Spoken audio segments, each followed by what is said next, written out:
Ya, iklim demokrasi kita ini kan bertanding dan bersanding itu kan hal biasa. Ya, cuma yang soal kalau selesai bertanding kita tidak bersanding, itu yang soal situ. Makanya politik ini bukan bakal kintal. Politik ini bukan bakal kita lalu kita pertahankan sampai mati-matian, tidak.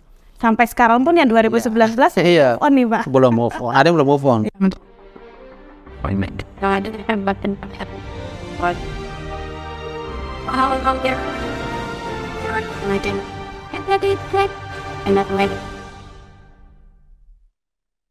Halo sahabat, selamat datang di obrolan rakyat Maluku bersama saya Intan Tuan Kota.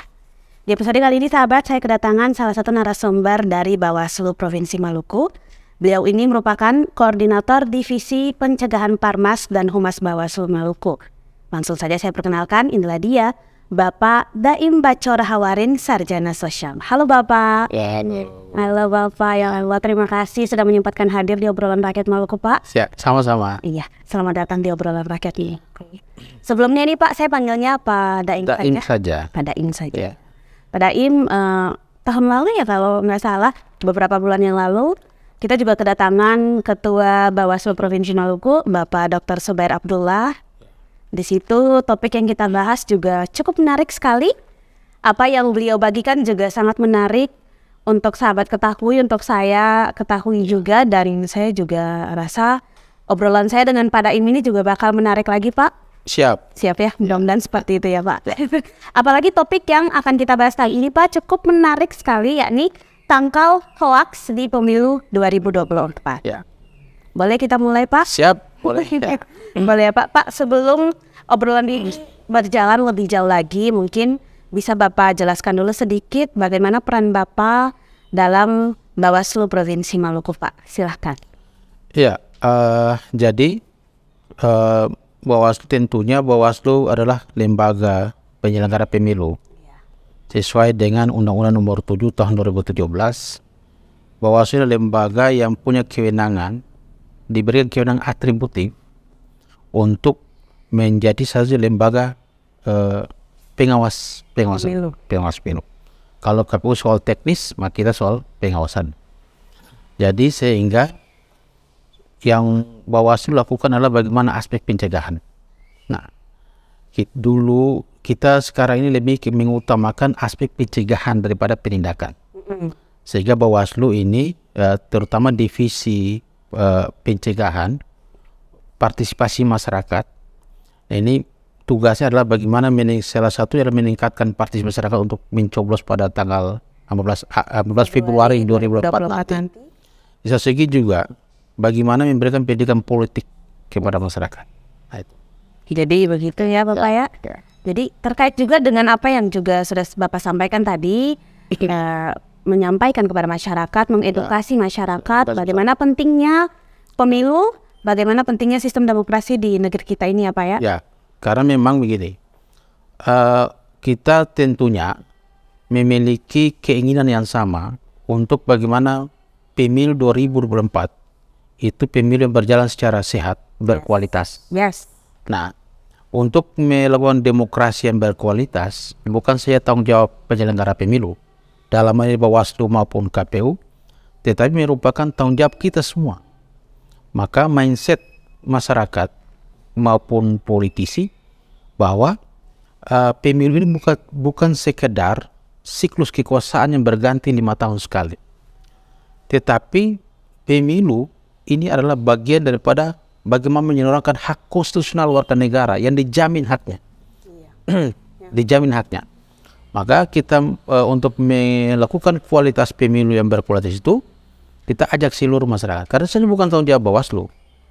Pers juga punya tanggung jawab untuk bagaimana bisa mensosialisasikan, mensiarkan, memberikan edukasi politik yang baik kepada masyarakat. Ya. Jadi pemilu ini bukan hanya tanggung jawab Bawaslu, ataupun bukan hanya tanggung jawab KPU, tapi tanggung jawab kita semua sebagai stakeholder dari negara ini. Ya.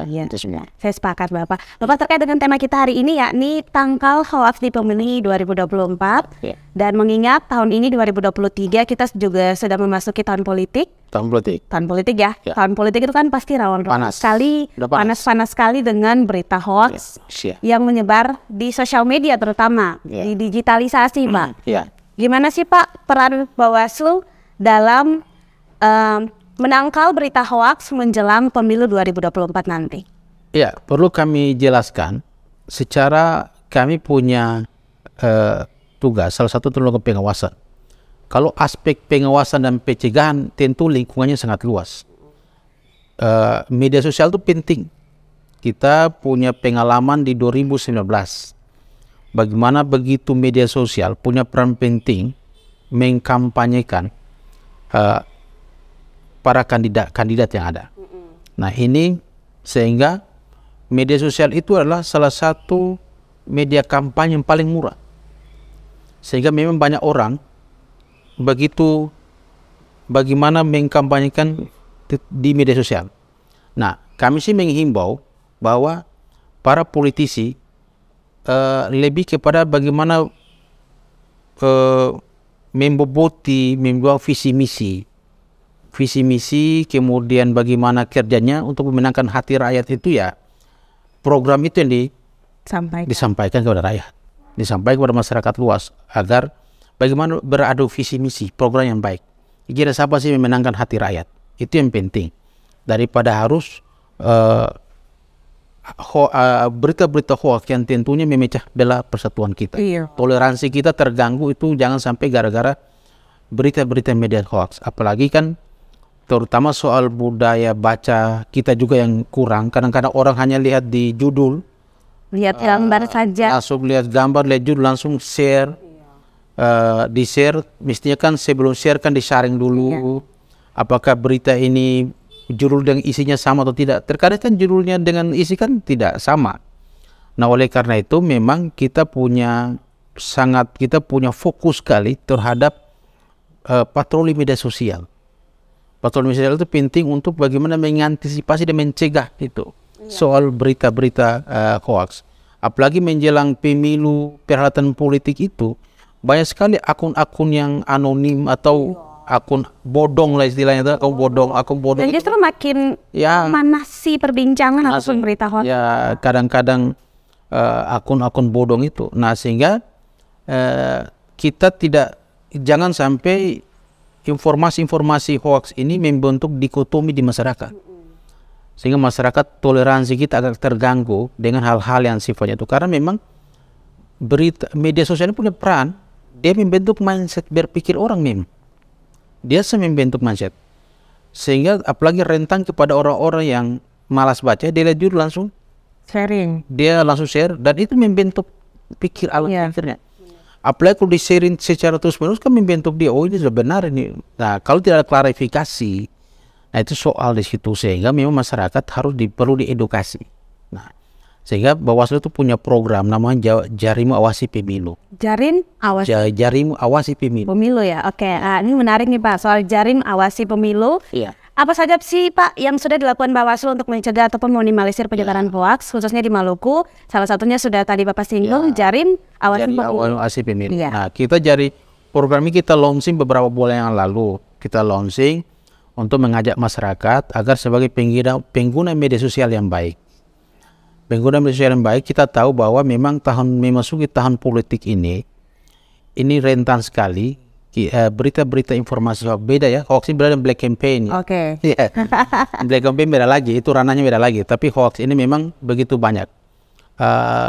Ya tentunya kita punya referensi lah soal pemilu 2019 yang begitu banyak akun-akun yang bertebaran memberitakan hoax, memberitakan berita-berita yang tidak bisa dipertanggungjawabkan kebenarannya. Nah, makanya kita ajak seluruh masyarakat, stakeholder, tokoh agama, tokoh masyarakat, agar bersama-sama mengawasi. Kita punya infrastruktur penyelenggara yang sedikit. Tidak mungkin kita, misalnya di desa, pengawas desa dan kelurahan cuma satu.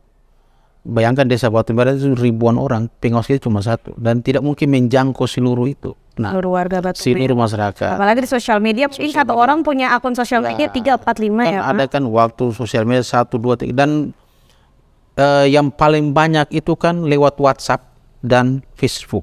Facebook itu sangat banyak. Jadi kalau kita melihat bagaimana pemberitaan hoax itu lewat WhatsApp dan Facebook. Jadi orang terkena langsung share saja lewat tiba-tiba nomor kita kan juga tidak tahu ada di mana, tiba-tiba orang sudah share masuk. Nah itu yang kita mengantisipasi itu. Nah ya, jadi kalau misalnya itu bersifatnya mengarah kepada tindak pidana murni atau pidana umum, maka kita laporkan, berkoordinasi dengan cybercrime, Polda atau Polres ya kita. Oke, Bapak, selain Jarim Awasi Pemilu tadi, bagaimana cara Bawaslu mendeteksi kemudian meminimalisir berita hoaks, penyebaran berita hoaks di tengah masyarakat, Pak? Tentunya yang pertama kita lihat dari kontennya. Jadi kontennya ini apa, kemudian dia pemberitanya, dan kita lihat isi beritanya. Isi beritanya apakah dia sifatnya positif atau negatif. Negatif dalam pengertian bahwa ini ada bahasa-bahasa sifatnya provokasi tidak. Yang berikut dia menyinggung orang atau tidak. Tentunya jangan sampai hal itu. Oke lah, soal pilihan politik biasa, tapi jangan menyebarkan berita-berita yang sifatnya yang tidak bisa dipertanggungjawabkan. Nah itu yang kita kalau itu terjadi, dan kita juga mengajak masyarakat, kalau ada berita seperti itu silakan disampaikan di Bawaslu, dan kita akan mengkaji itu. Mengkaji kalau misalnya itu masuk pada ranah, kita akan sampaikan. Tapi karena penyelidikan bukan di kita, tapi kita hanya bicara soal bagaimana aspek pencegahannya. Nah jika itu ya kita Bawaslu atas nama lembaga bisa menyampaikan kepada pihak kepolisian agar ini tolong bisa lah, ini kita laporkan, ini akun ini sering menyebarkan berita-berita yang provokatif, ya yang dia biasa menyinggung soal suku, agama, ras. Nah ini yang harus kita lakukan. Memang patroli media sosial ini kita arahkan kepada seluruh jajaran kita di bawah. Sejauh ini patroli media sosial ataupun Jarim Jarim Awasi Pemilu di Provinsi Maluku itu sudah disosialisasikan sejauh mana, Pak? Sudah, kita sudah sampaikan kepada jajaran kita dulu, dan setelah launching kita juga undang semua dari berbagai kalangan, terutama Ormas, OKP, ya, kemudian BEM, ya, kita juga pers juga kita undang juga untuk bersama-sama. Nah tentunya kita pesan edukasi untuk bermedia sosial. Pak, semoga deh dengan adanya program Jarim Awasi Pemilu ini bisa meminimalisir penyebaran hoaks di tengah masyarakat ya Pak. Ya, Pak, mungkin masyarakat ataupun sahabat yang lagi nonton sekarang juga belum mengetahui dengan pasti, selain berita hoaks itu bisa mengubah mindset ataupun langsung bisa mengakar di akar pikiran individu seseorang, apa saja sih dampak negatif yang bisa didapatkan dari penyebaran hoaks ini, Pak? Iya, penyebaran hoaks ini kan sangat berbahaya. Ya, saya katakan tadi bahwa penyebaran hoaks ini kalau dia terus-menerus, terutama menyinggung soal agama, menyinggung soal ras, suku, ini kan mengganggu toleransi kita. Dan itu terjadi, bisa efek sosial, pembelahan sosial itu bisa saja terjadi untuk kita. Nah, oleh karena itu sehingga itu efek-efek yang terjadi. Nah, politik ini kan bagaimana memenangkan hati rakyat. Nah, ya sudah, orang berpolitik ya itu silakan mau pilih siapa itu hak konstitusional. Tetapi jangan pesan-pesan itu sifatnya mengadu domba masyarakat. Kan setelah selesai perhelatan kan orang duduk santai lagi, tapi kita ini yang masih di bawah, masih berkelahi terus. Yang kasihan kan masyarakat di bawah. Kalau elit kan ya selesai, ya sudah selesai, dianggap ngopi bersama, habis selesai bertarungan, selesai di bawah. Tapi ya kasihan masyarakat di bawah, dan terutama daerah-daerah kita yang belum dewasa dalam berdemokrasi, yaitu sangat rentan sekali. Maka memang aspek pencegahan terutama di media sosial soal berita hoax ini memang penting untuk kita cegah memang. Luar biasa deh Bapak ya. Bapak, tantangan apa sih yang dihadapi Bawaslu dalam mencegah penyebaran berita hoax ini Pak? Seperti yang tadi sudah Bapak singgung juga bahwa satu daerah ya Pak, satu kecamatan itu kan cuma ada satu orang ya. Ya. Yang kedua, masyarakat enggan melapor. Ya itu terutama. Sifatnya apatis. Masyarakat hanya kadang-kadang dia punya media sosial lebih dari satu, tapi kan ada pemberitaan seperti itu kan kadang-kadang ya dia acuh, ya itu tantangan. Kita juga punya personel yang sedikit untuk memantau itu, sehingga ya mau tentunya kita butuh ada sinergitas, sehingga minimal masyarakat menjadi mata dan telinga, melaporkan segala potensi jika terjadi hal-hal seperti itu, ya.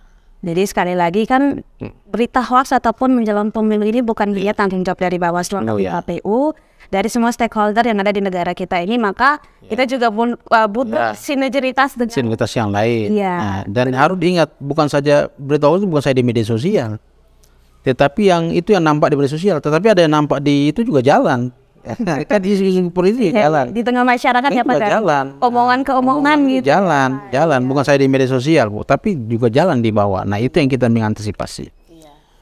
Dulu kita ingat kan, dulu itu ada akun yang bilang bahwa KPU Bawaslu sudah men-setting memenangkan tertentu. Itu kalau dari 2000 kan ada. Toh juga tidak ada. Ada dulu kalau masih ada di YouTube, masih ada di media Google itu kan. Pernah ada informasi bahwa satu kontainer surat suara tidak dicoblos. Nah iya kan ada, itu kan berefek. Nah, dan itu orang share berbangun, padahal kan ya penyelenggara ini sudah punya infrastruktur, itu sudah melekat sampai ke tingkat TPS, sehingga begitu ketat sekali. Memang tantangan kita itu soal daerah kepulauan saja, apalagi kalau musim ombak kan agak susah. Musim ombak agak susah di waktu perhelatan politik. Tapi kan itu berita hoax yang timbul, bahwa kan kalau silakan dibuka di Google masih ada informasi bahwa ada satu kontainer surat suara tidak dicoblos. Padahal kan tidak, surat suara dicetak itu sesuai dengan jumlah DPT. Tak mungkin ada surat itu gitu. Ya nggak apa-apa lah Pak, itu menjadi pengalaman juga untuk Bawaslu, untuk KPU, untuk tim pengawasan lainnya, untuk bisa menerapkan mungkin hal yang berbeda supaya hal-hal negatif dari masyarakat itu tidak muncul lagi gitu ya Pak. Pak, saya singgung sedikit soal apa yang Bapak sampaikan tadi, bahwa faktor kedua kenapa penyebaran berita hoax ini seringkali terjadi di Maluku pada khususnya, bahwa masyarakat ini jarang mau untuk melapor. Nah, kira-kira Pak, kalau masyarakat menemukan berita hoax, mereka itu harusnya lapor di mana Pak? Ataukah mungkin ada situs online resminya begitu Pak? Tentunya penyelenggara itu punya Facebook. Itu kan terbuka, dan nomor-nomor kita juga adalah kita sampaikan kepada seluruh masyarakat. Karena oleh karena itu, sehingga kalau mendapatkan berita-berita seperti itu ya silakan aja disampaikan ke kita. Bisa lewat, kalau di tingkat kecamatan sampaikan ke Panwascamnya, ada kantor. Kemudian di misalnya di tingkat tingkat kabupaten kota ya silakan datang ke kantor aja, atau nama Facebook penyelenggara itu kalau ada kenal sudah tandai ya. Facebook resmi Bawaslu Maluku apa Pak?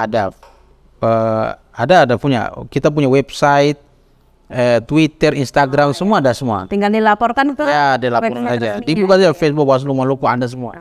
Kabupaten kota semua tuh ada. Bahkan tingkat kecamatan pun ada semua. Ada Facebook semua. Karena memang yang saya bilang tadi, ini kan Bawaslu ini lembaga publik. Tentunya masyarakat juga tahu apa sih kinerja Bawaslu. Makanya harus kita kerjanya update juga. Kita kerja apa diupdate supaya publik tahu ya dia ada baru ada kerja. Iya. Harus update ya Pak. Apalagi kan masyarakat sekarang update ya. Pak. Ya gitu. Iya, baik Bapak. Bapak, langkah-langkah apa saja sih yang dapat diambil masyarakat untuk mengurangi penyebaran berita hoax? Yang pertama, kita tentu melakukan mitigasi ya, bahwa ke depan memasuki tahun politik ini kan tahapan sudah jalan ini, dan tahapan jalan belum sampai pada penetapan anggota DPRD, daftar calon maupun DPRD, DPD dan Pilpres belum. Tapi kan sekarang sudah bertebaran nih, isu-isu ini sudah mulai tebaran semua, dan kita cukup kuat sekali tebaran informasi-informasi itu, manuver daripada berbagai itu, tapi hal biasa dalam politik. Tapi yang pertama, langkah pertama kami lakukan adalah bagaimana masyarakat, kita berikan kesadaran kolektif ke masyarakat. Kita ajak masyarakat supaya masyarakat bukan hanya sekedar menjadi masyarakat yang memilih, tetapi juga harus menjadi masyarakat yang mengawasi, gitu. Jadi tidak hanya sekedar memilih, tapi juga mengawasi. Masyarakat mengawasi, dan masyarakat melaporkan saja ada potensi pelanggaran, ada potensi jika itu mengganggu informasi yang sifat mengganggu toleransi kita dilaporkan. Gitu. Kami menjadikan setiap informasi itu sebagai informasi awal. Bawaslu itu punya salah satu itu bahwa setiap informasi jadi informasi awal, dan itu menjadi pintu masuk kita menelusuri. Jika itu berpotensi unsur yang sebelumnya, ya kita proses. Gitu. Nah, jadi masyarakat itu kalau bisa bukan hanya sebagai pemilih, tapi juga mengawasi. ya, tapi juga sebagai pengawas. Mengawasi. Bapak, tidak terasa sekarang obrolan ini sudah ke pertanyaan saya yang terakhir saja, Pak. Siap. Apa pesan atau saran yang ingin Bapak sampaikan kepada masyarakat terkait dengan penyebaran berita hoaks di tahun politik 2023 ini menjelang pemilihan umum di 2024 nanti, Pak? Ya, yang pertama-tama atas nama lembaga kami menghimbau kepada masyarakat agar setiap informasi harus butuh ketelitian. Jangan di-share, jangan terlalu di-share dulu, harus disaring dulu apa informasi benar atau tidak, baru di-share.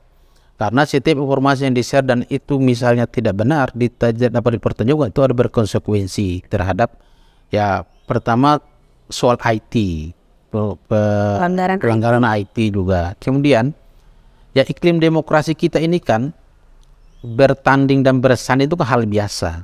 Ya, cuma yang soal kalau selesai bertanding kita tidak bersanding, itu yang soal situ. Makanya politik ini bukan bakal lagi kintal. Politik ini bukan bakal kita lalu kita pertahankan sampai mati-matian, tidak. Sampai sekarang pun yang 2011 Iya. on nih, Pak. Belum move on. Ada yang belum move on. Iya. Padahal belum move on. Nah, politik ini bukan bakal lagi kintal. Lalu ya ini kan bagian pada siklus pergantian kekuasaan setiap tahun. Ya namanya pesta rakyat itu orang-orang bahagia. Proses pemilu itu kan pesta rakyat.